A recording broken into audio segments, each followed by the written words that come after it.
Welcome, welcome, welcome. Welcome. We're having trouble streaming to Instagram. Give me a second, guys. I was having some technical difficulties before. Let me do a refresh.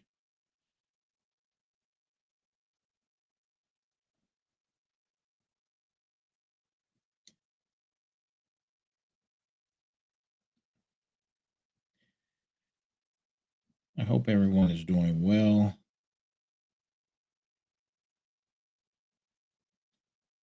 We're on episode number 42, for those who are wondering.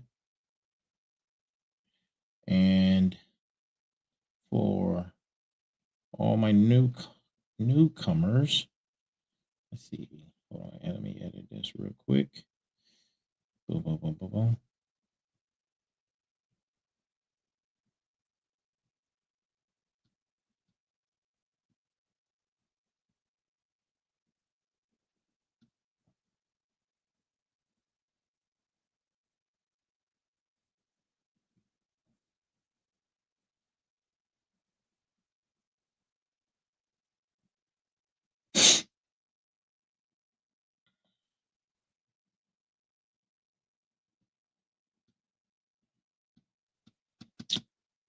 Wow, really? This is insane. Let's see.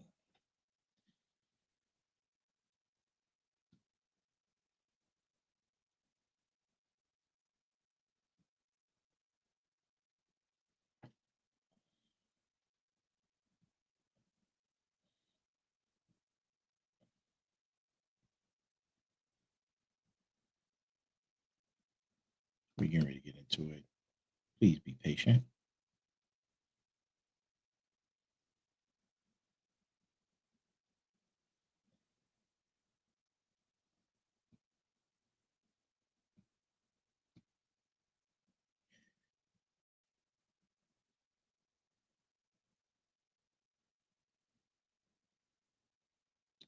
Thank you. Thank you. Thank you. Thank you. All right. And we are golden. Welcome, welcome, welcome. Good morning, good evening, good afternoon, and not in that particular order, and good night. This is the Final Boss Podcast. And to all our viewers all around the world who are tuning in at different and various times, thank you for tuning in. Thank you for tuning in. I appreciate your support and your continued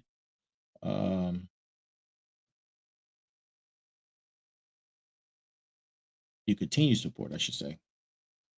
We are on episode 42 as we're winding down for the first season. The first season is coming to a close, and we are almost here. We're going to start out 2025 with episode 50 with a special guest, a world-renowned author, business strategist, and business marketer.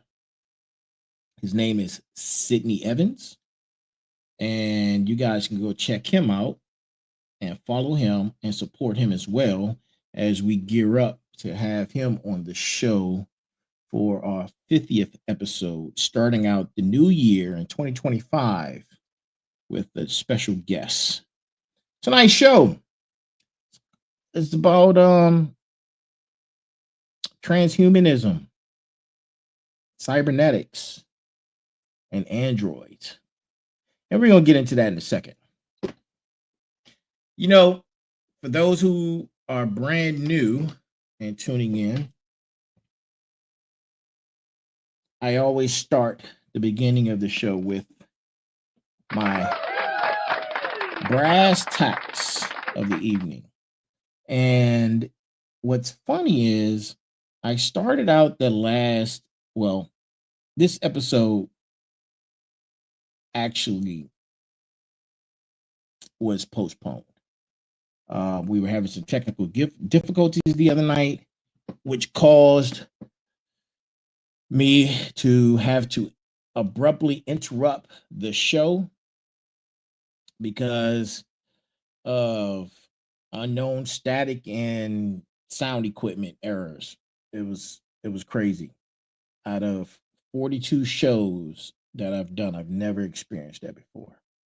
And we started out, and the brass tacks was talking about haters and how to utilize your haters and see them in a positive light.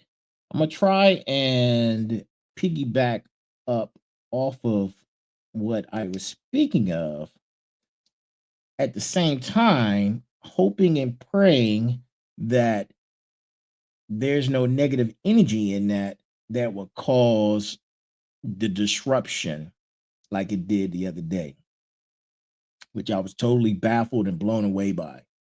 And I'm an IT guy. It took some time for me to figure out the problem. And it wasn't the microphone because I switched out the mics. It wasn't the headset. I switched out the headset.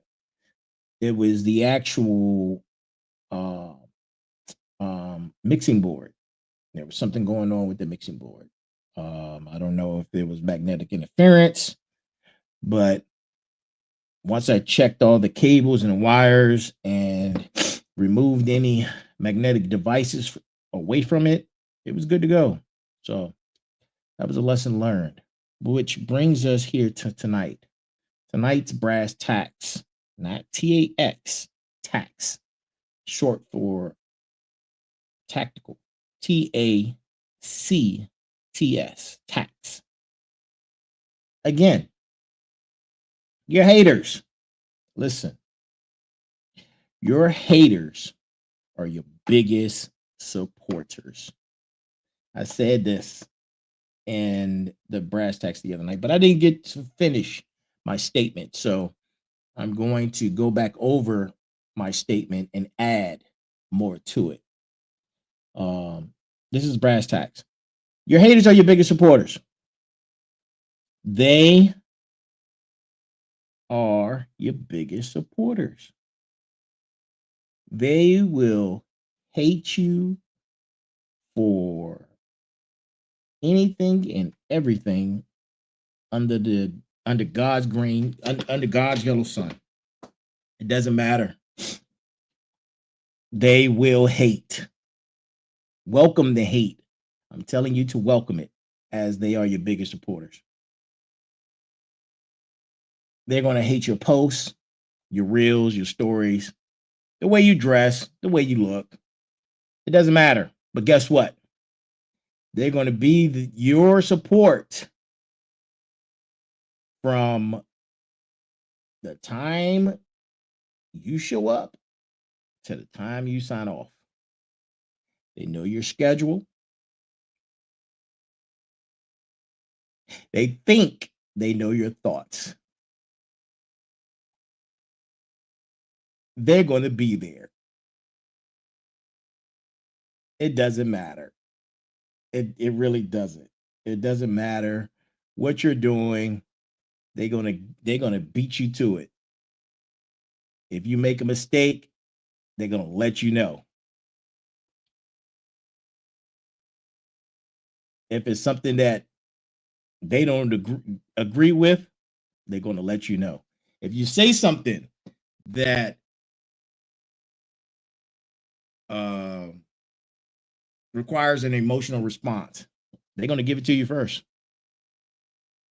Your haters are going to support you and be there right on time. Right on time. Bringing their energy that they bring. You know, I'm not a hater, so I don't know what that energy is, but I see it all the time. And the haters in trouble, and per the internet, allegedly, I'm gonna be using that word allegedly a lot tonight. Allegedly, once you start receiving a certain amount of hate and your trolls are on board with whatever you're conveying to the community, that's when you know you made it. That's when you know you've made it. And I made an announcement the other day that we had reached 1 million interactions on Reels, which is unbelievable. Wasn't expecting it. I wasn't keeping count, but I got that notification, and it was a very, very proud moment for me as we started this journey in June. We started this journey in June, and some people, they are an instant success. I'm not doing it for accolades, success, or anything of that nature. I'm coming to you, bringing you information that I deem is necessary. It's been placed on my heart, and my mission as a messenger is to make sure that you get it. Now, my topics may sometimes be over the top in reference to whether it be something dealing with survival, uh, information technology, business, or like tonight's topic, transhumanism, cybernetics, and androids. And I'm quite sure a lot of you guys are like, who cares? Who wants to hear about that? That's not interesting. How do you know about the information? I do a lot of research, but those are some of the some of the feedback I get back. But that's not why I do it. I do it for there's one out there that may be interested in this information. This information may change one person's life.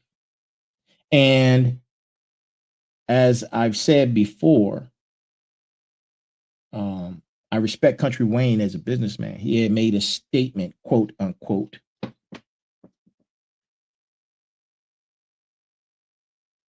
He was bringing in capital for videos he had did 10 years ago to allegedly to a sum of 30 grand a month. Now, this doesn't speak volumes to me in reference to the monetary value, but what speaks volumes to me is that he made a video 10 years ago, and we as viewers, as consumers, are just now watching it. And it happens all the time. It happens all the time. So, like for tonight's topic, I don't expect this topic to resonate immediately. It's going to hit because in the future, it's going to be a conversation, because the way technology is moving, you're going to be able to say, you know what, man, Turbo, the CEO, was just talking about this, 5-6 years ago? I remember. I'm telling you, this conversation tonight is going to resonate, and you're going to be able to pick it up years down the line. So, I'm not worried about that. I'm worried about getting the information to you guys. And back to my brass tacks, talking about your haters. Your haters gonna hate on you. They're gonna hate on your shadow. It doesn't matter. They're gonna show up though. They will show up. So, shout out to the haters. Awesome. I appreciate you guys. Keep bringing the hate, and I accept it. I do. Thank you, because you're a part of this community. Whether you like it or not, you're part of the community, and you're here with us.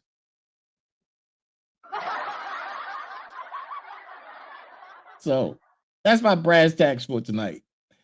I thought you guys might find that to be entertaining. Tonight's show, Transhumanism, Cybernetics, and Androids, episode number 42. Episode number 42.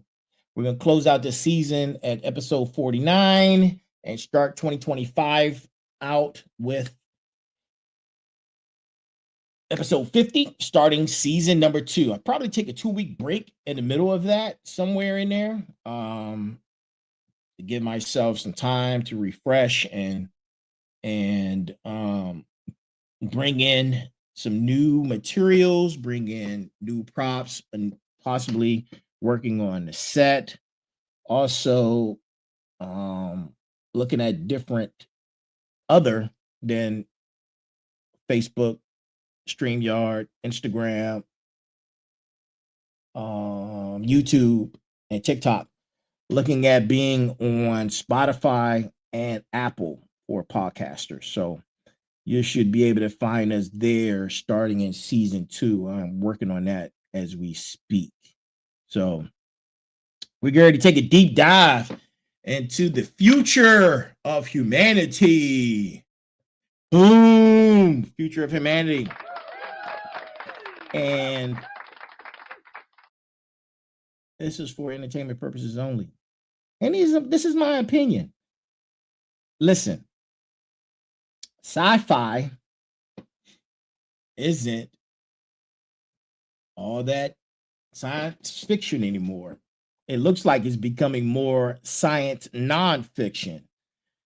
And especially since Google just announced and dropped their new Willow quantum computer chip. Quantum computer chipping. Quantum, which is faster than a supercomputer by a lot, by a hell of a lot. So allegedly, Google's Willow chip can process a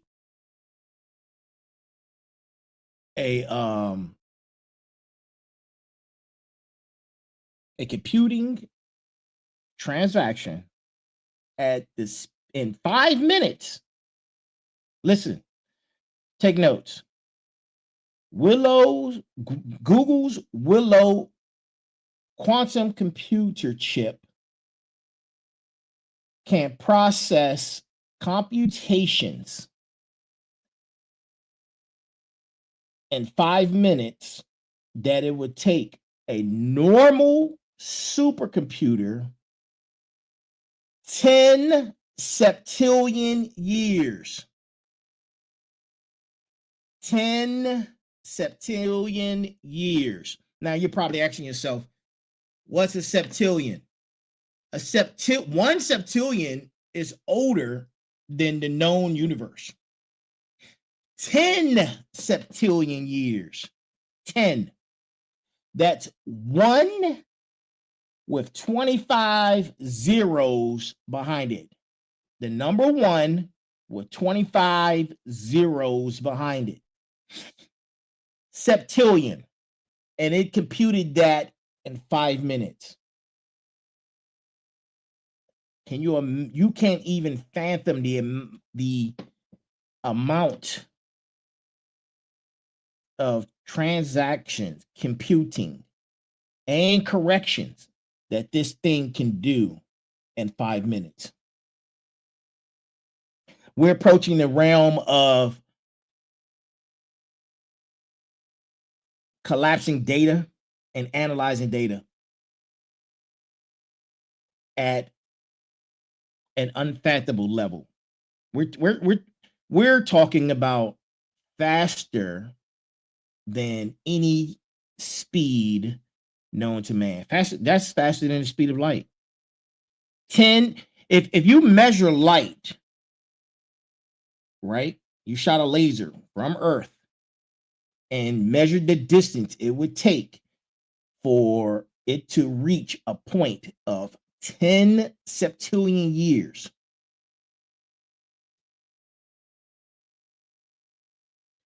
The Earth, by the time that light laser get to that point, the Earth would not exist anymore. And this chip, quantum computing chip, was able to do the computing of a supercomputer that would take 10 septillion years. It did it in 5 minutes. What wasn't possible is now possible. If you know technology, you will have you can start to have a clear understanding that anything that we can compute, it will be able to come up with a formula and a way to make it happen. We're talking about faster than light speed engines. We're talking about possible time travel, because in actuality, if it's computing 10 septillion years computing in 5 minutes, that's time travel. Alleged, that's time travel if you think about it, right? So with that, as we're talking about the future of humanity, and we have created this chip in the year of our Lord of 2024.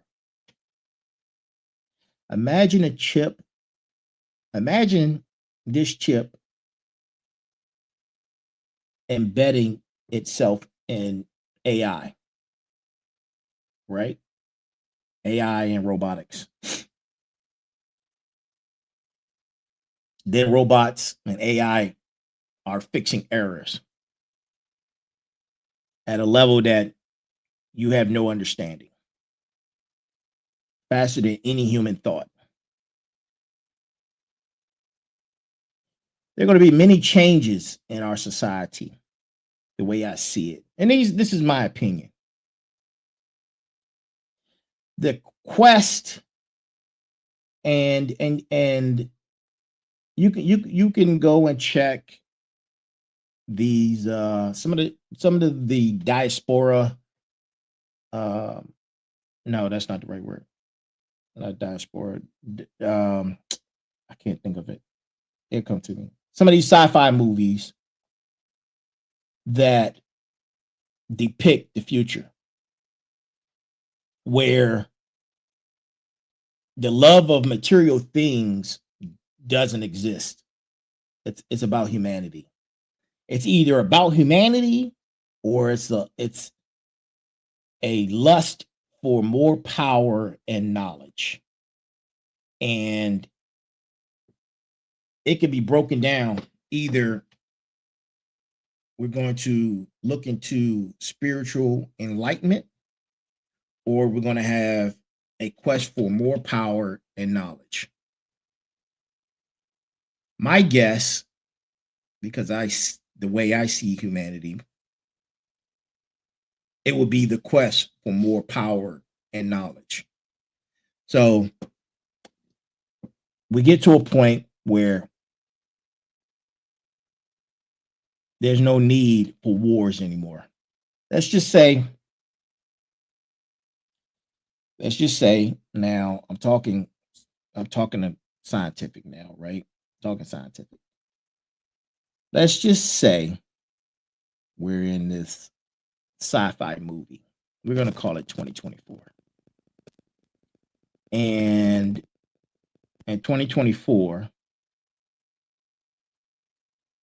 all the governments around the world, because of extraterrestrial visitations,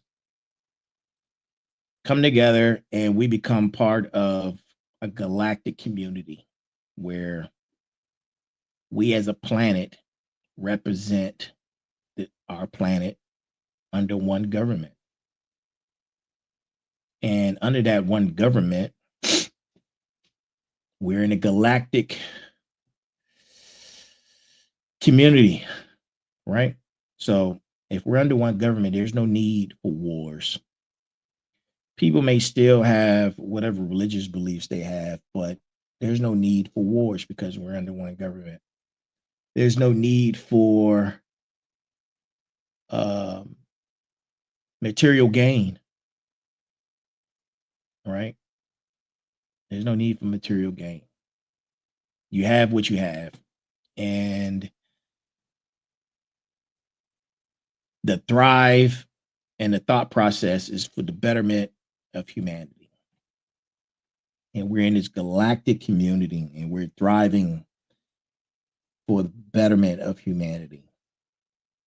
So we've eliminated a lot of different social constructs.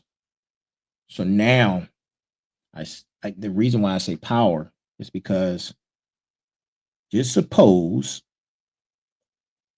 these other life forms that are way advanced than we are, they're sharing their technology with us. It would never be enough because that's our nature. We will always want more knowledge. And because humans, for the most part, allegedly have been lied to about our existence, our quest for knowledge, will supersede everything else. Basically, the search for the source. And in this galactic community, I believe we will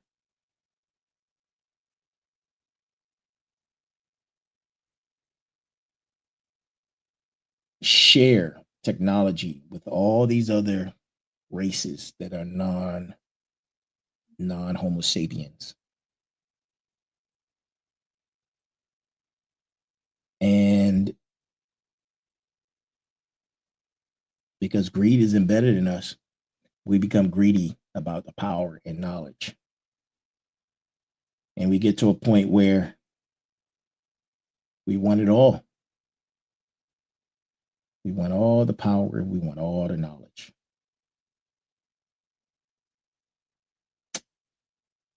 And we get to a point now, this is just my thoughts, right? Allegedly, sci-fi becoming science nonfiction, where we not only entertain the idea of transhumanism, cybernetics, and androids, we get to a point where, because of technology is moving vastly faster than mankind. Technology has outgrown us. So the only way to keep up with technology is become one with technology. That's where transhumanism comes in. It's the joining of technology, whether through a brain chip, uh, uh, robotic parts, things of that nature. And the difference between cybernetics is actually those parts. And with that, we would have all of the knowledge at our fingertips, not like a phone, but a thought. Something you want to know, you think it is there. The information is there. It would make schools, education, all these things would become obsolete. And our quest for knowledge and power will be the only thing that humanity searches for. Oh, and perhaps mining, space mining, mining other planets, mining different asteroids, space exploration for the purpose of mining materials. Um,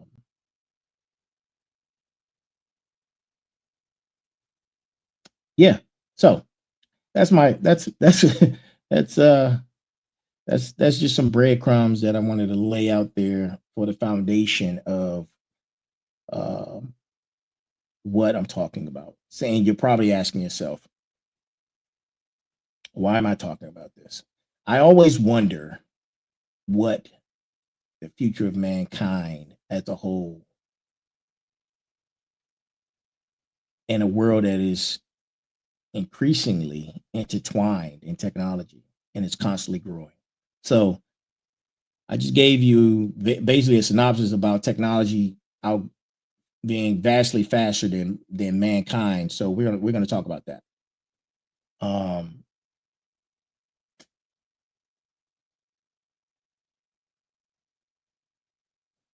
right now, our human capabilities are limited. You're only limited. We as humans are limited in what we can do physically and what we can think mentally. We have a ceiling, and it may vary depending on your training, depending on your upbringing, different variables. But for the most part, we have a ceiling. I think the smartest man right now, without looking it up on my phone, he has an IQ of maybe 192. That's the smartest man on the planet. I just gave you an example of a computer chip that Google just created that can compute 10 septillion computations in 5 minutes. And the smartest man alive has an IQ of 192. So we have a ceiling. I think the strongest man on the planet may be able to lift anywhere between, I don't know, something crazy, maybe 2,000 pounds, maybe, allegedly, maybe. It may be more. But whatever that number is, that's our limit as humans. That's our IQ limit. That's our physical limit. I think Usain Bolt was once called the fastest man alive, and he ran maybe 25, 30 miles an hour. I'm just allegedly. Listen, I don't have the fact sheet in front of me, but just use these as examples of where I'm going with this. My point is that we're limited. Now, here comes transhumanism. And the core goal of transhumanism is to enhance human capabilities through technology. There are authors and people who spoke on this for some time. Nick Bostrom, Ray Kurzweil, these guys are contributors to transhumanism philosophy. They've spoken at many different schools on the topic of transhumanism and what type of enhancements that transhumanism would bring to mankind. Now, we discussed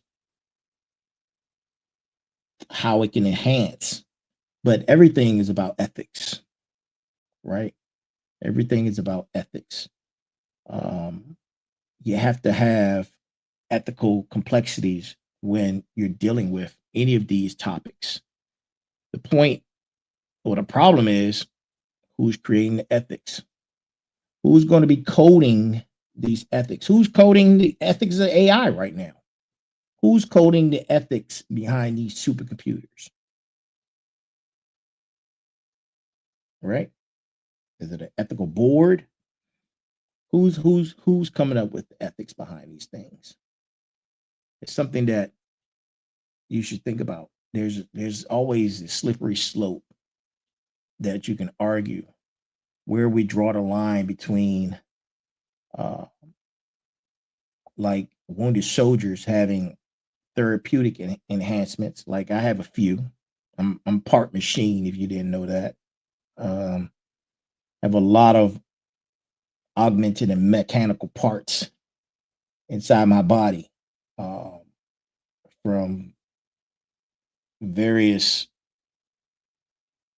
wartime and whatever, serving in the military.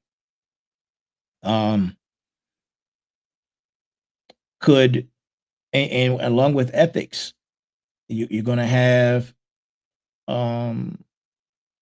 you're going to have those who are for it, and then you're going to have those who are against it, just like anything else that we have here in this great country. People are for guns, people are against guns. People are for abortion, people are against abortion. People are red, people are blue. I mean, this is what we do.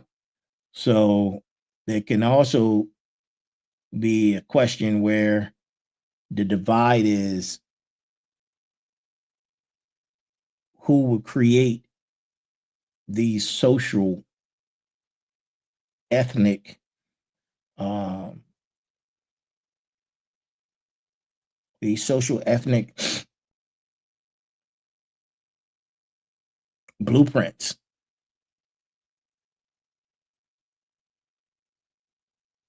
It'll be a new form, basically a new form of human, because once you start augmenting yourself with these various technologies, you're no longer human.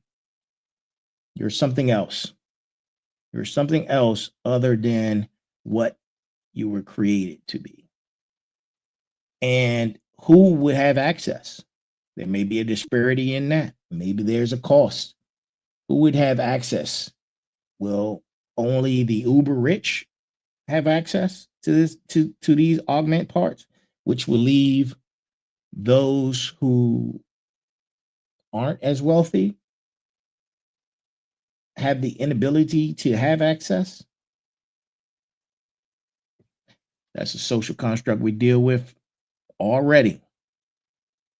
Um, then there's something to think about when it comes to this is the idea of who's doing the ethics, who's doing the programming. Is it for humanity, or is there for a dark? Is there a darker cause behind it? Everything's darker. Like, what if the chips embedded code for hive mind? If you don't understand, hive mind is like it's like being a bee, and and operate like bees do. Maybe you can get activated or something, and now we're talking about you being part of a singularity. The many become one with one objective. Who knows what that objective may be, but it may be something that's dark and sinister. You never know, because you're putting a foreign something in your body for enhancement, and because of whoever the coders are or ethics. I mean, there's a whole lot of stuff to look into, but the possibilities are there. These are just questions, and questions are always answered. Questions are always answered. So these are just questions. And with singularity, who knows what can be done if you take a million people who have a million brain chips and they're activated to one goal. Who knows what that will look like? Um, just something to think about. Talking about transhumanism. You're gonna years from now, you're gonna be like, man, Turbo was talking about that in 2024. Yeah, yeah. I think about some stuff. While exponential technology growth is undeniable, it can't be stopped. We're at a point in technology. Listen, we're at a point in technology where it can't be stopped. Technology cannot be turned off. There's no going backwards unless something crazy happen around the planet where there's no power, and it takes us back to the Stone Age where there's just no power on the planet, and that will definitely stifle the growth of technology. So if nothing like that crazy happens, technology as it stands in today's time and present can't be shut down, and you can't go backwards on it. It is only up from here. With technology having the ability to self-correct, that's think about that. Technology having the ability to self-correct itself. Crazy stuff, man. Crazy stuff. So in action, I always have these call to actions. Transhumanism can showcase a lot of positives when it comes to how it can help mankind. There's a lot of positives. Some of the positives are, and we're actually working on those now, gene editing or the CRISPR program, if anybody is familiar with that, CRISPR and gene editing. And I'm not going to go into details with that, but they're working on fixing DNA in babies. Just go look up CRISPR. I'm not going into all that, but CRISPR, it's CRISPR. Go check that out.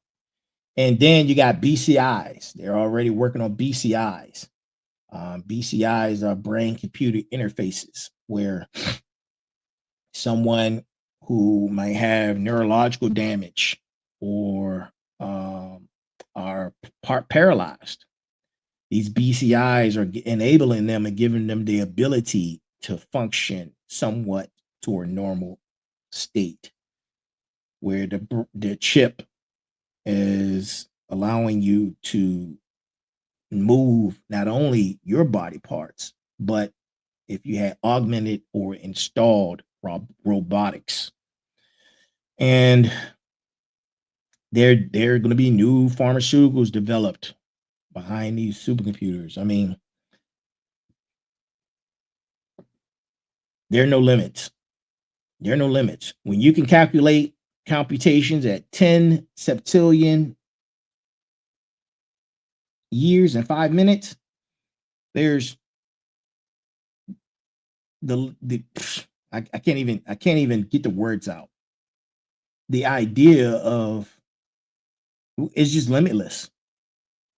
There's no limit as to what we'll be able to do in 2024. So our only limit is what we're able to produce. It's more of something like logistics, right?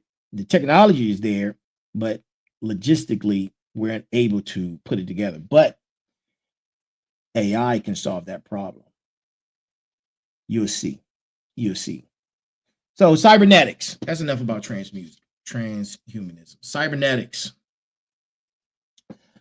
Cybernetics is different than transhumanism. Cybernetics is an integration of technology, where we're talking about, you see in some of the movies, robot arms, robot legs, and a robotic eye that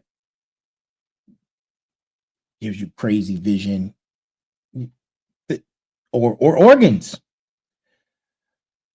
organs, 3D machines creating organs and having robotic augmentations to function. That's happening now. That's happening right now.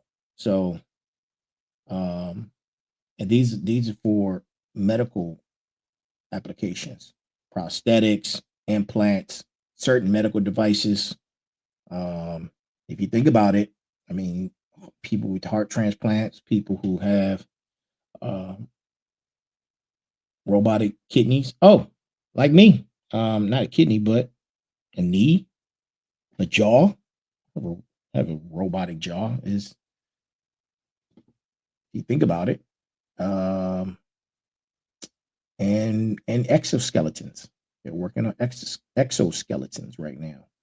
Military has been working on exoskeletons for the last 10 to 15 years on how to enhance military personnel becoming a super soldier through robotics.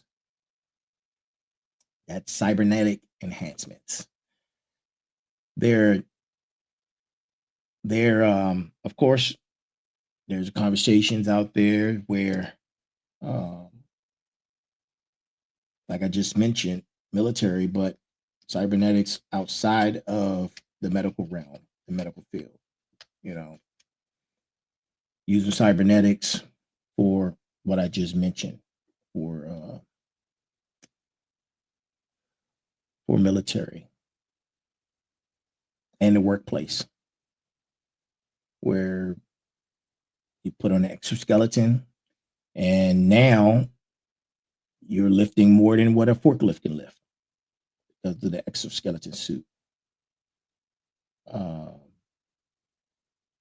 The lines are always blurred, you know, and I'm quite sure there would be criteria for us to talk about and create standards, protocols, and policies for all of these things. And what would be the limits? Because if you can afford it, doesn't necessarily mean that you should become Superman because you can afford it. I mean, there's ethics in that. But these are things that we have to start having conversations about.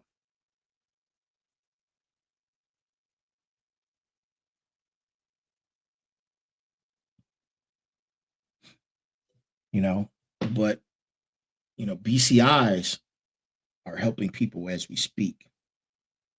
But what if you can afford to have installed the Willow quantum chip in your brain?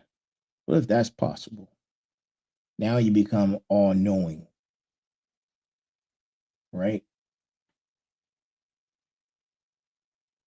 You have a quantum computer chip in your brain just because you can afford it, or maybe just because you created it.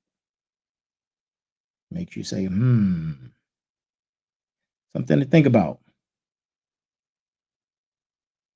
Something to think about. You know, I know we said we was talking about, started out the show, transhumanism, robotics, cybernetics, androids. Now, androids are, you probably think, what's an android? Android is more than a robot.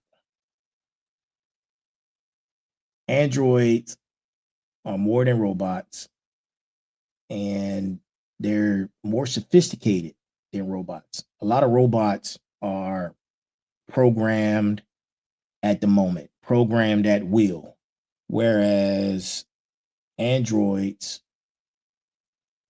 will pretty much be self-propelled, self-reliant. A lot of these androids will have human-like appearances, and we see this right now.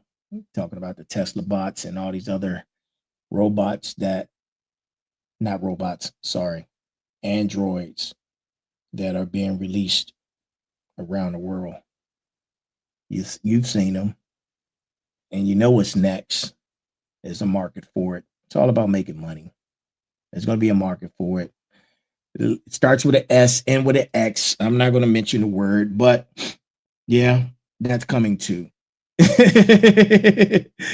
You best believe it's coming. There's a movie. I think it was by Steven Spielberg who did this. It was actually called AI, and AI. The movie was a battle between the androids and the humans that were left over. Like, there was in the movie, the androids outnumbered humans, and humans were trying to take out as many androids as they could. But something, I think there was a disease or something that wiped out most of humanity, and um, the most of the population was vastly androids. But yeah, AI, Steven Spielberg, go check that movie out. So,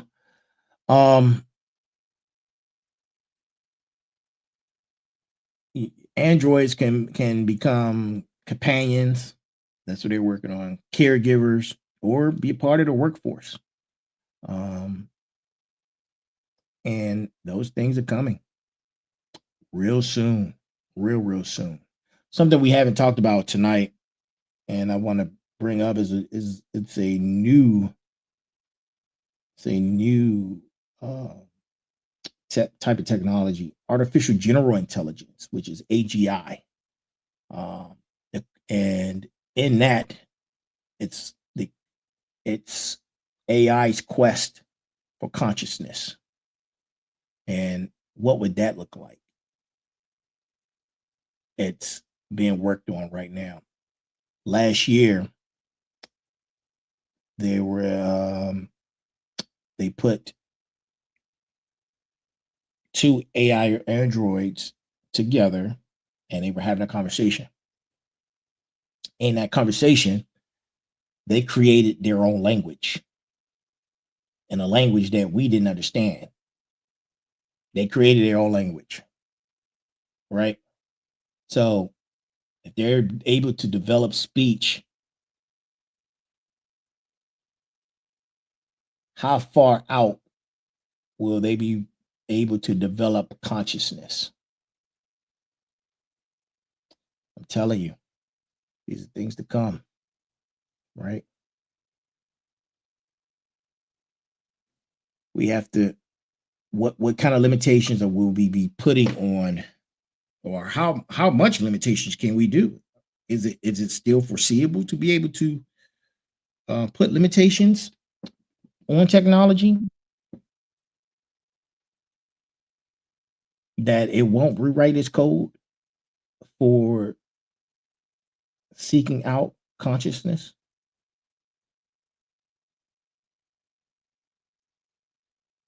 That's a good question,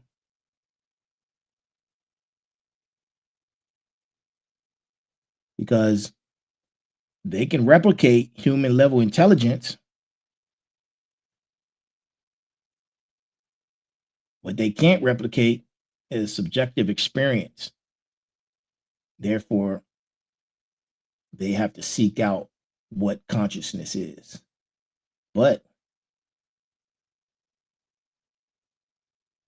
with the quantum computing, it's possible. It's all possible.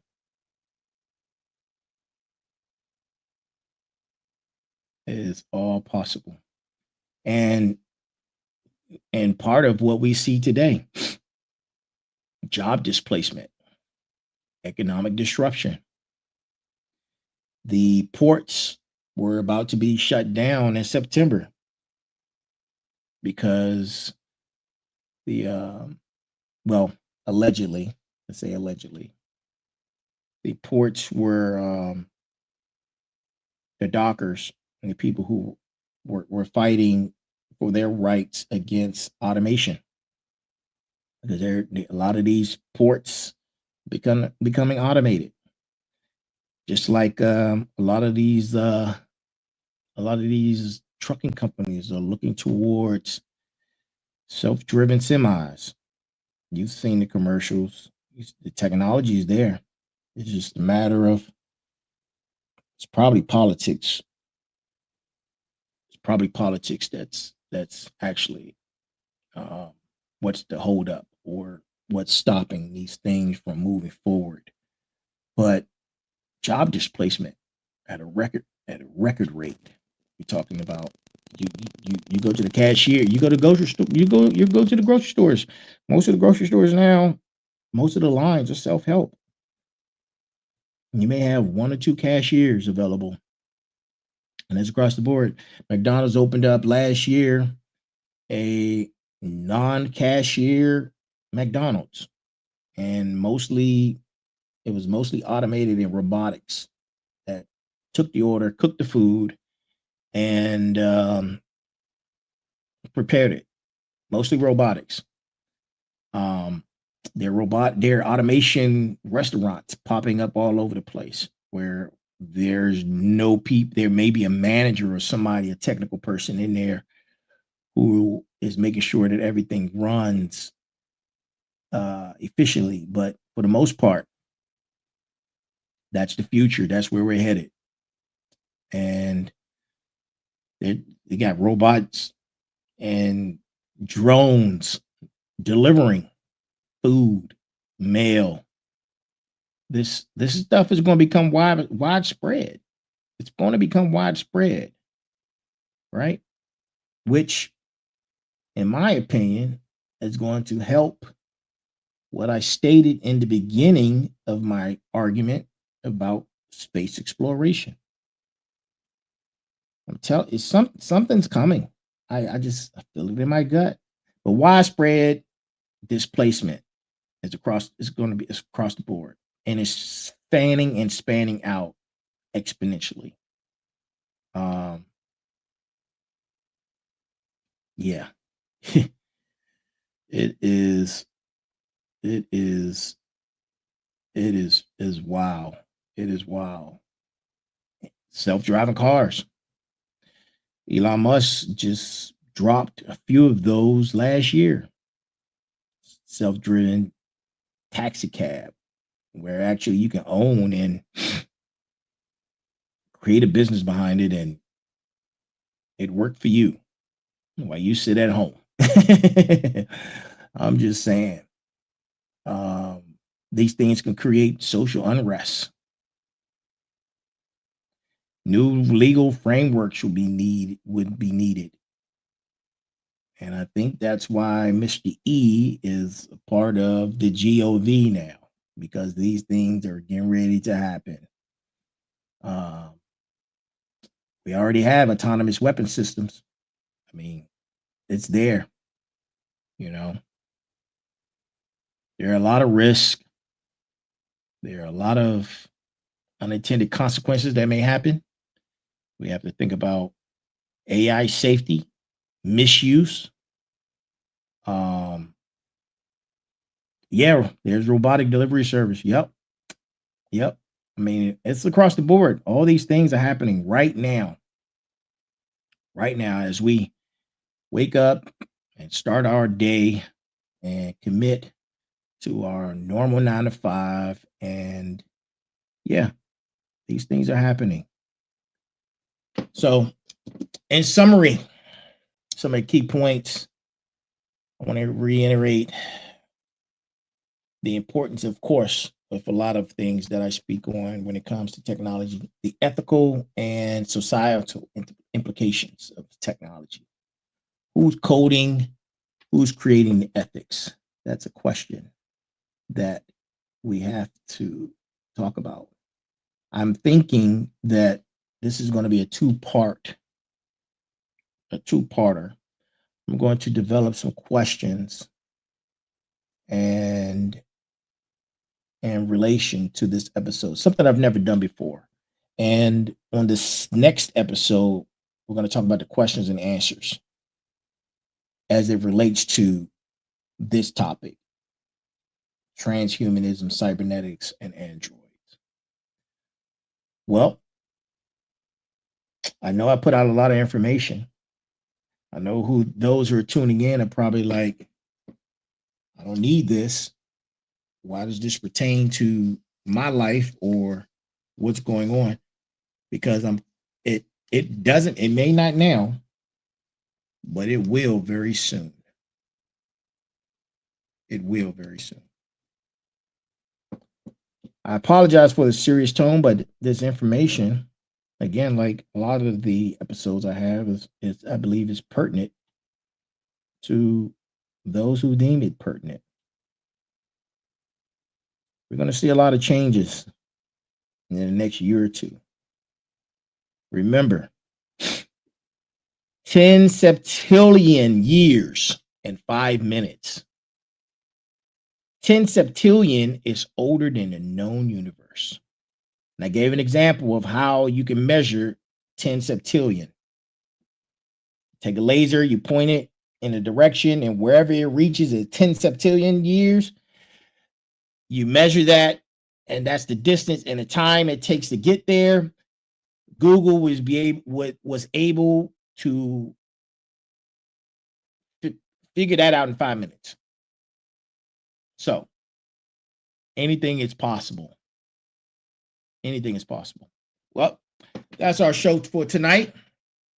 Thank you for joining us. Please like, share, and subscribe the material. Continue to support us. If it doesn't resonate right now, it will in the future. Just come back to it. It'll be here. I'm Turbo, the CEO. This is the Final Boss podcast, and I'm signing off. You have a great night. See ya.